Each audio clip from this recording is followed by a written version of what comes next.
Kottayam panchayat ബാലസൗഹൃദ പഞ്ചായത്തായി August 25-ന് പ്രഖ്യാപനം നടത്തും. K P. Mohanan MLA. ഉദ്ഘാടനം ചെയ്യും. ജില്ലയിൽ ആദ്യമായി ബാലസൗഹൃദ ബജറ്റ് അവതരിപ്പിച്ച പഞ്ചായത്താണ് കോട്ടയം പഞ്ചായത്തെന്ന് ഭാരവാഹികൾ കൂത്തുപറമ്പിൽ വാർത്താസമ്മേളനത്തിൽ അറിയിച്ചു. കിലയുടെ റിസർച്ച് അസോസിയേറ്റ് ആയിട്ടുള്ള സുരഞ്ജയും ജില്ലാ ആസൂത്രണ സമിതി അംഗം കെ.വി. ഗോവിന്ദനും പങ്കെടുത്തു. രാഷ്ട്രീയ സാമൂഹ്യ രംഗത്തെ നിരവധിയായ നേതാക്കന്മാരും കുട്ടികളുടെ നേതാക്കന്മാരും പരിപാടിയിൽ പങ്കെടുക്കുന്നുണ്ട്. കോട്ടയം പഞ്ചായത്തിനെ ബാലസൗഹൃദമാക്കുന്നതിന് വേണ്ടിയിട്ടുള്ള നിരവധിയായ പ്രവർത്തനങ്ങളാണ് സംഘടിപ്പിച്ചുകൊണ്ടിരിക്കുന്നത്.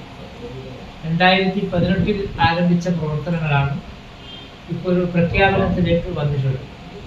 അതിനുവേണ്ടി ബാലസൗഹൃദ ബജറ്റ് അവതരിപ്പിച്ച ജില്ലയിലെ ആദ്യത്തെ പഞ്ചായത്തായി, സംസ്ഥാനത്തെ രണ്ടാമത്തെ പഞ്ചായത്തായി കോട്ടയം പഞ്ചായത്ത് മാറിയിട്ടുണ്ട്.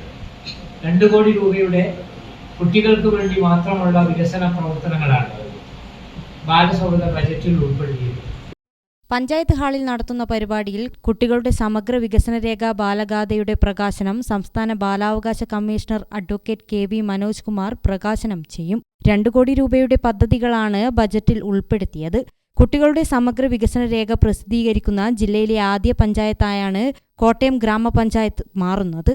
Panchayat president C Rajeevan, secretary OC. Rajeeraj, MP. Dileep Kumar, P. Jisha തുടങ്ങിയവർ വാർത്താസമ്മേളനത്തിൽ പങ്കെടുത്തു. ഗ്രാമിക ന്യൂസ് കൂത്തുപറമ്പ്.